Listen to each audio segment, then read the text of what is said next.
Hey, good afternoon, Denim Show. I'm going to start with a quick thank you to Sandeep for the opportunity to be here and to share some of my thinking. I've had the benefit of working sort of front of house and back of house. If you're in the brand or retail space, I know there's a lot of denim suppliers here, and I know the way front of house and back of house thinks and works, and motivations and inspiration are very different. So I like to bring some of the blended thinking. We're going to talk more higher level, sort of macro industry level changes, and there is a pretty massive power shift happening.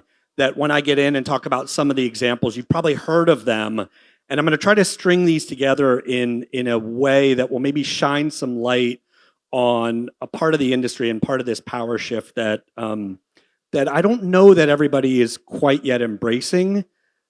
So let's do that. And I guess I'm going to try to stand to the side here.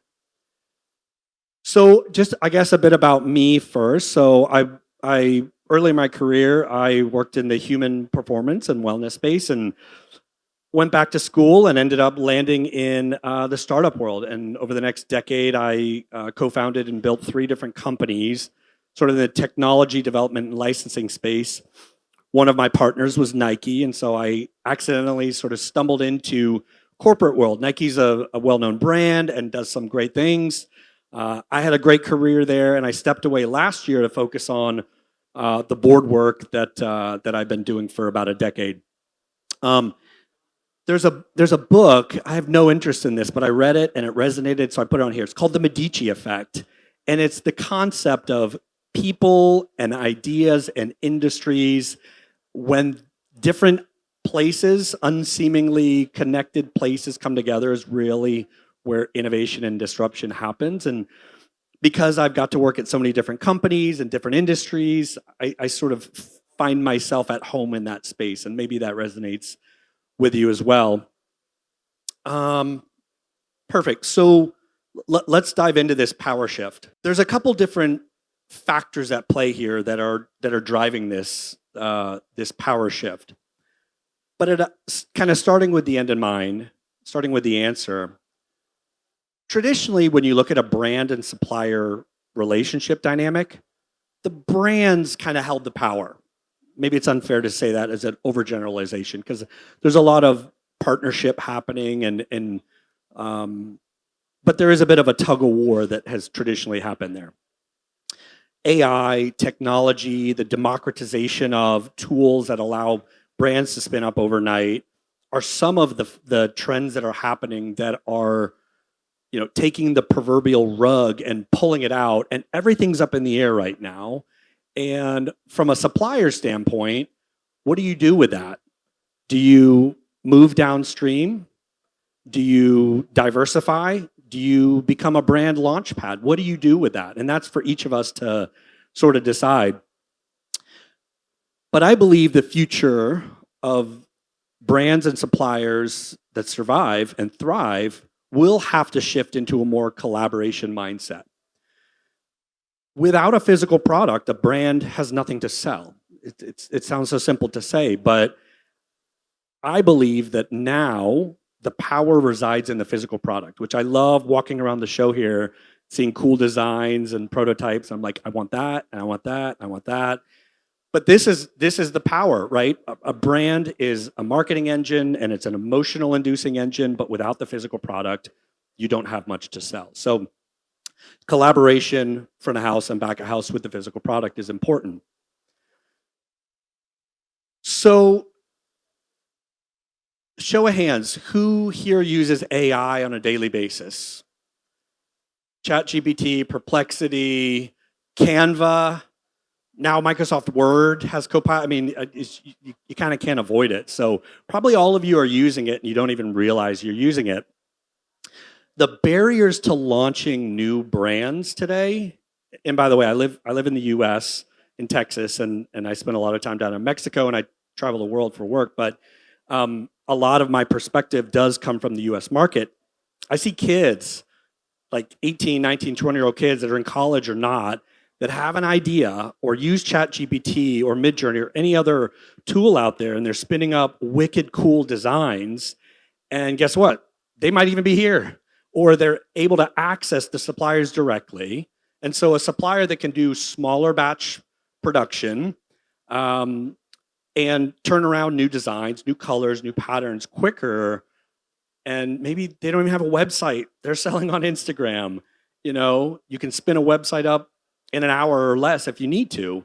So these are some of the tools and the trends that are happening that, the big brands like Nike, we used to look at Under Armour or Adidas, On and Hoka 5 years ago weren't even on our radar, and if you look at how fast they grew, and I think the companies that are going to steal more of the market share, we don't even know about today. We haven't heard about because they haven't launched. They're not in existence. And guess what? In a week, they'll have product selling on Instagram, and it's stuff that we might like.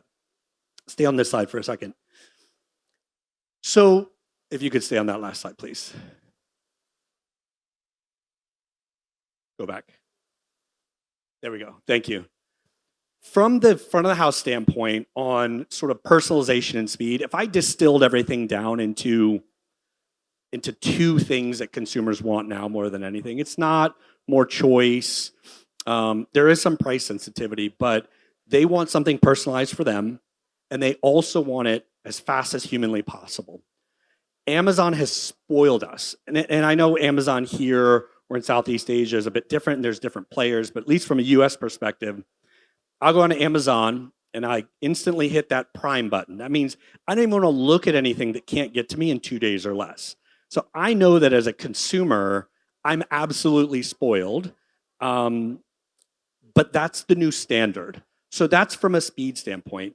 Personalization comes in when we look at, again, tying back to AI and tech, is the data. And that's another force that's happening as both the brands and the suppliers start to get more savvy about the data sources that they're ingesting to make their decisions. So if you look at the traditional model on the way that a brand would decide what product they want to bring to market, innovation, design, development, you do your prototyping, you're over in Asia, you get samples, you bring it back, and you do that over and over and over again until you have a product. 92 weeks has been the historical number around new footwear product, and this is sort of industry standard. So if you talk to Adidas or Nike, whoever, this is kind of a known thing. 92 weeks is the amount of time it takes to take a new idea for a product and take it all the way through the development cycle. 92 weeks is not sustainable when we talk about speed as the demand for the table. And so tying that back to data, how can we ingest data in new ways that tell us what better product to make? So I would say that the way that product has historically been made, the model is sort of broken because it's a bunch of guesses strung together. You have your consumer insights team and you look at past sales and what's sold and what we think we should sell in the coming seasons. You're making a guess. And you're trying to make as best of a guess as possible, but you're making a guess. And with AI and data, you can now increase your confidence and decrease the amount of guesswork as much as possible. So this is another trend that's happening.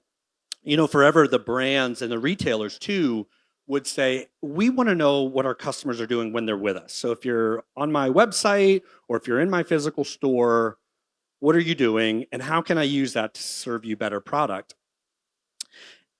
Now, the focus should be what's more around contextual commerce. And what does that mean? What do my customers do when they're not even with me? And how can I know them better when they're not with me? So I'm not a big TikTok guy, but I know TikTok is out there. Instagram's out there.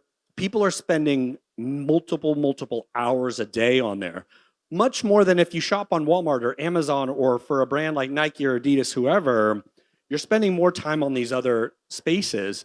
And so how can we as brands and retailers tap into that data to know more about those consumers? I'll tell you one other little anecdote or example around the use of data that actually relates to Nike's running division in Tokyo. And it's about Tokyo nighttime running. But essentially, when you look at the workday in Tokyo or in Japan, they work long hours. And there is a vibrant running community there, and they run after school, or excuse me, after work. So they're running at night. I'm a girl dad, 3 girls, so I'm thinking school, even though we're in the summer. Um, and there was no running product that was high visibility, right? So it was sort of a safety idea. And how did Nike look at this? Because they developed the Nike Run Club. It's an app that you pull out. You're going to go for a run, and you track your run and your distance and your heart rate and your biometrics and all that. And so they said, gosh, everybody's running at night. And so the whole idea for this Tokyo running sort of product line was developed. You might say, well, that's so obvious, right? But nobody was doing it. And so it's only obvious until we do it. And then we look back and say, of course, they needed higher visibility running gear, footwear, shirts, shorts, so that they don't get hit by a car when they're running at night. So anyway, one other little use of data. In this case, I think Nike did a great job at the app was not a core part of their business, but what could they learn about their customer? In this case, they weren't on a Nike platform. They're out running the streets of Tokyo, but Nike was able to use those consumer data insights to make better product. So if you could stay on that slide one more, sorry, I'll let you know. We don't have the clicker. So another side of data tying directly to the suppliers is sort of around trackability or traceability. And this is an area where moving forward, because of compliance and regulatory issues, which I'm sure you all understand and know well,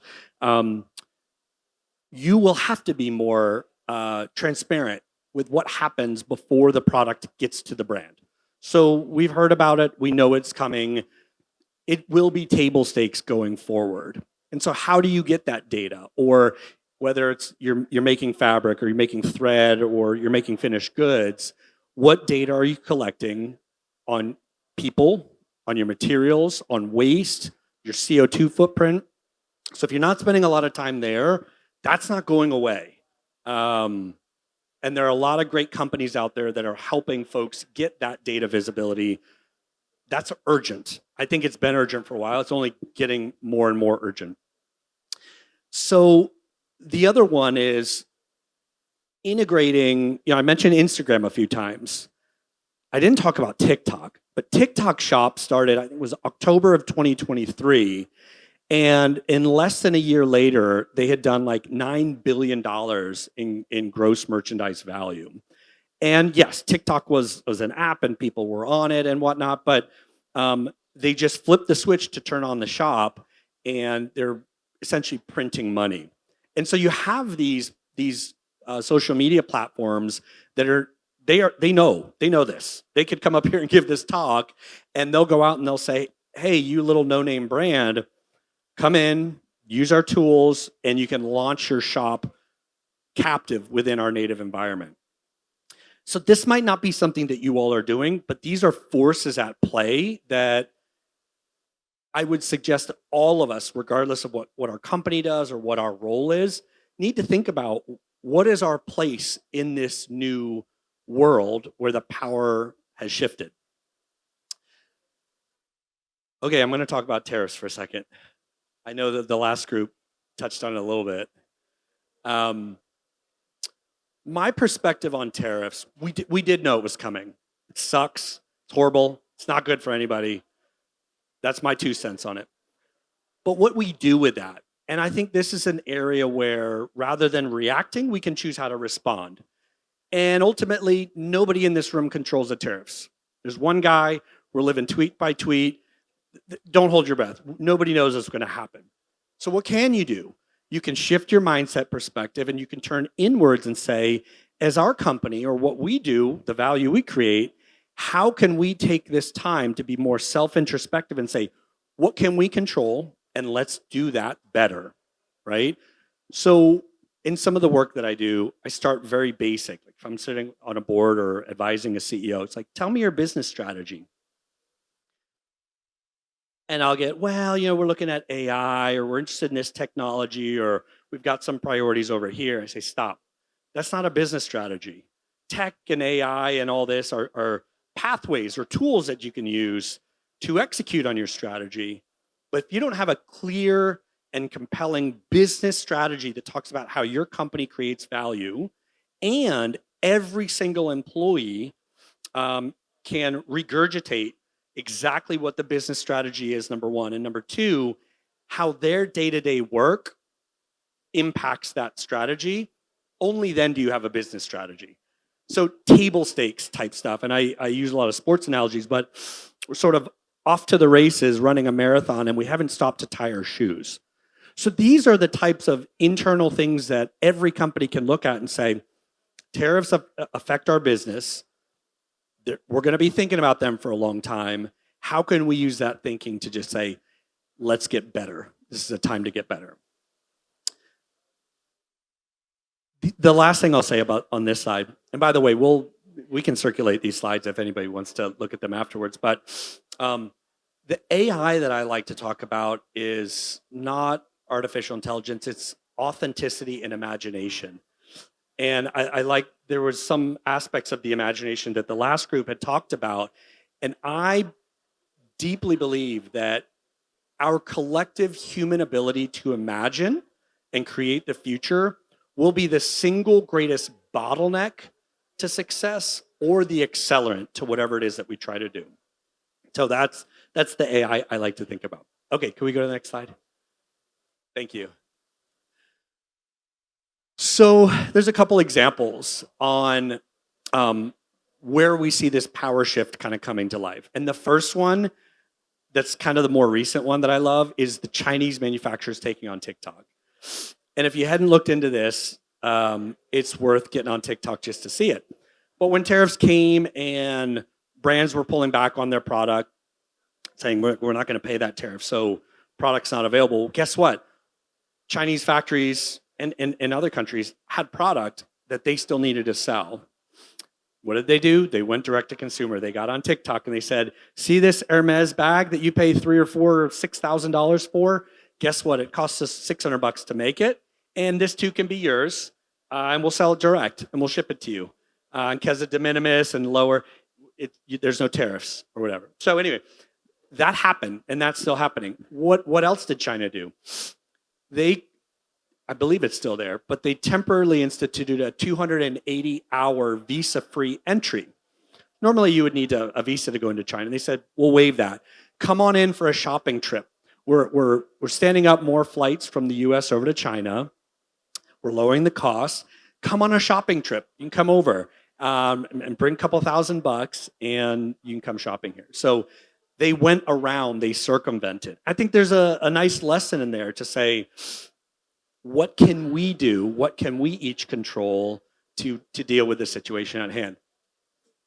I'll let you read these. There's, actually, Amazon in India had a really cool use case. I think it's worth looking into, where they were essentially allowing you to launch natively within their platform. And so anyway, these are interesting. Okay, next slide, please. Can we go to the next slide? I'm going to move over here. So what do we do about it? Oh, can you go back? Back one.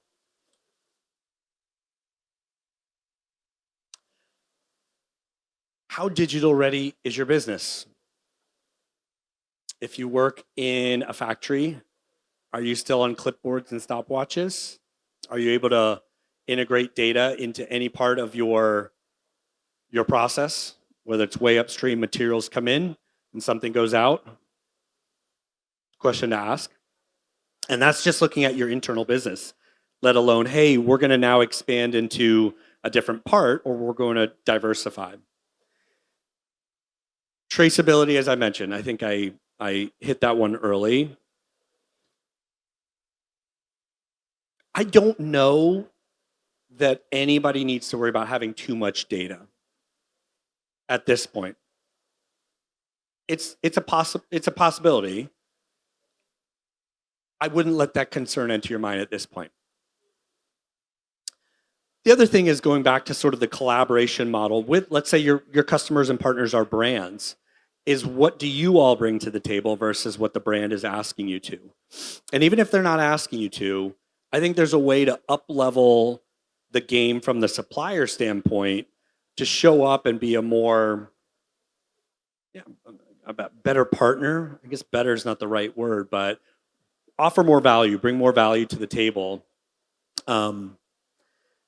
And then the last one, and this is kind of a bit of a reach because companies do what they do well, and companies don't need to be able to do everything well. But as a back of the house supplier that's not usually consumer facing, how can you organizationally move into that space to understand the problem set better and maybe to offer a better solution there? I don't know. I think the data around sustainability as a buying motivation, it's mixed signals. We hear from customers, yes, we want to buy sustainable items, but then when we track that against their purchases, it doesn't match up. Does that change over time? Maybe, hopefully. But so how can, from a product standpoint, the suppliers that are manufacturing products lean into that data availability now to tell the story? My third startup was we were making premium high-end flip-flops, like $80 flip-flops that you would buy in Whole Foods, kind of a high-end grocery store. Because we had a whole recycled story. We were using devulcanized rubber in the outsole. And they were selling. And part of what we did was we had a little name card in there. And I think some brands are doing this. And it was a picture of the last person that touched the shoe in the factory. And you could see who they were and what they did. And so there was a human connection behind that. Only the supplier can do that, right? So these are little ideas that I think the supplier side should lean into. Okay, I want to leave time for questions too. Is it the last slide? Is it one more? I'm going to sort of wrap with the main line that I started with. The power is shifting. Tariffs and AI are some of the biggest forces that are shifting the power. And I think it's a good time for everybody to pause, take note of the power shift and say, what is my or my company's new position or role in this power shift? What does the world look like in 5 years or 10 years or 1 year? And how do we now start moving in that direction to up-level our game and to lean into what we can do really well? So that's the headline. I'll pause there, but again, I wanted to leave time for questions. This QR code will take you, I think, to a little survey, but also to my LinkedIn. And if you put your email in there, I'll send you the slides. But we'll wrap there and open up for questions. Thanks, Greg. Great presentation. Regarding data, there you had spoken about using data for all, let's say, for focus and understanding the consumer. Now, the problem is also you mentioned that there's too much of data. How do you really, there are too many sources of data. So one question which comes to your mind, which data you want to use, how much data you want to use, and how to make really sense out of the data. There are so many AI tools which are probably giving different results probably from the same data, how they read it. So what is the best way to get sense out of the data? There's a couple ways to answer that question. And the first way that I'll answer is typically from a consumer standpoint, we would look at demographic data. It's the age, the gender, the geographic location. And I think we know now that that model is outdated. It doesn't actually give you an accurate snapshot of the consumer. The data that interests me now is psychographic data, behavior. What are customers actually doing?